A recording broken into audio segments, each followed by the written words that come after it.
Good morning to all students in online class Jagwanti girls college Jairampur. प्यारे बच्चों, जैसा कि पिछले वीडियो में आपको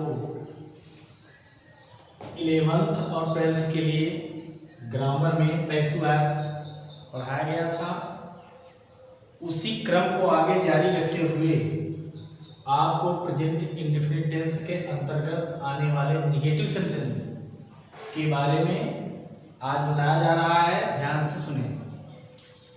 तो प्रेजेंट इंडेफिनिट के नेगेटिव सेंटेंस के पैसिव वॉइस के सेंटेंस का जो स्ट्रक्चर है वह object plus is am are, helping verb plus not plus main third form of main verb plus by plus subject in objective form. मतलब active voice का जो subject आएगा यहां वह ऑब्जेक्ट के फॉर्म में लिखा जाएगा। तो एग्जांपल में आपको he does not catch a thief, जैसा कि बताया गया है कि टेंस का जो स्ट्रक्चर होता है उसमें सबसे पहले सब्जेक्ट आता है, इसके बाद उस टेंस की यह हेल्पिंग वर्ब है, उस टेंस मतलब प्रेजेंट इंडेफिनिट टेंस की, और मेन वर्ब ऑब्जेक्ट। तो हमें यहां लिखना है रूल के अकॉर्डिंग, सबसे पहले ऑब्जेक्ट लिखना है। तो हम यहां पैसिव वॉइस में सबसे पहले हम ऑब्जेक्ट लाएंगे ए थीफ।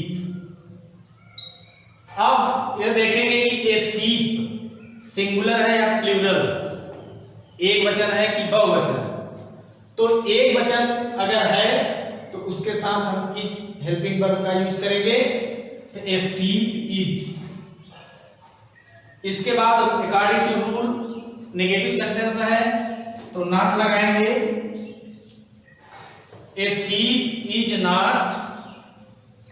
इसके बाद third form of the verbs, तो third form of the verbs, तो वर्ब्स इसमें है कैच, कैच का थर्ड फॉर्म आपको लिखना पड़ेगा काट।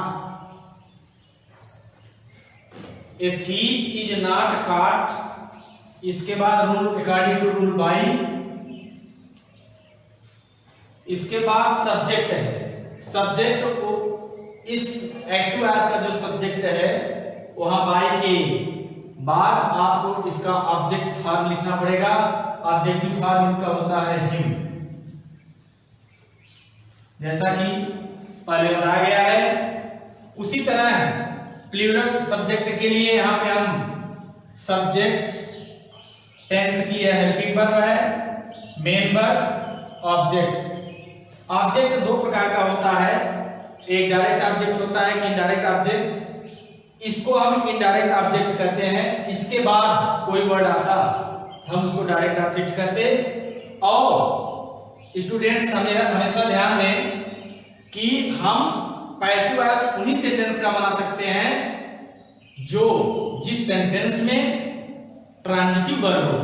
इन ट्रांजिटिव वर्ब का पैसिव वॉइस नहीं बनाया जाता। ट्रांजिटिव वर्ब मतलब होता है सकर्मक क्रिया, वह क्रिया जिसके साथ कर्म हो, उसी के साथ हम पैसिव वॉइस का निर्माण कर सकते हैं। तो उसी तरह उपरोक्त एग्जाम्पल की तरह आप इसमें भी पहले ऑब्जेक्ट के पास जाएंगे, तो ऑब्जेक्ट इसमें हिम है, लेकिन हिम यह ऑब्जेक्ट के रूप में है, यहां हमें सब्जेक्ट के रूप में लिखना है।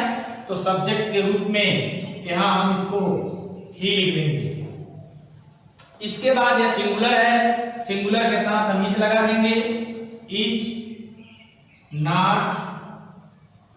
इसके बाद third form of main verb helped. इसके बाद बाई। वी का ऑब्जेक्टिव फॉर्म होता है अस। ये हो गए आपके दो एग्जांपल्स नेगेटिव सेंटेंस के।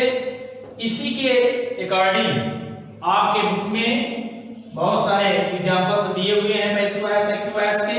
आप एक्टिव वॉइस के वाक्य को लिखकर प्रेजेंट इंडेफिनिट टेंस के सेंटेंस को लिखकर आप इस रूल के द्वारा उसको कन्वर्ट कर सकते हैं। जैसे मैं एग्जांपल दे रहा हूं होमवर्क के रूप में,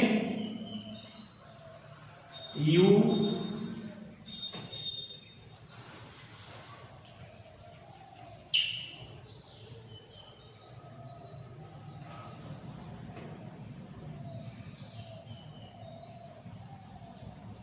change into BB.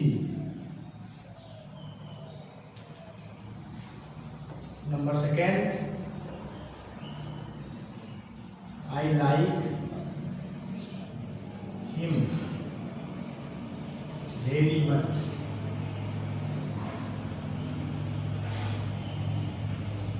Number third, children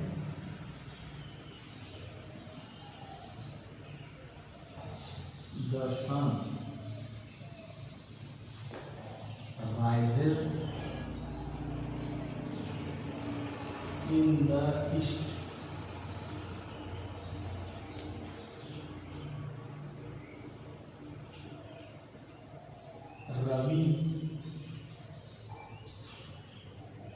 Ravi reads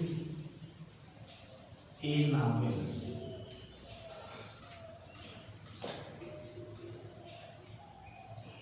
They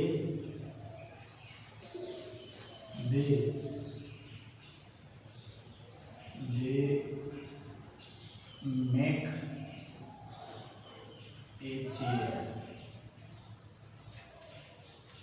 ये एग्जाम्पल जो दिए जा रहे हैं, इसी के अकॉर्डिंग और एग्जाम्पल को बुक से संपर्क करके आप एसओएस में बदलकर रिवीजन करें। और आज के लिए बस इतना ही। धन्यवाद।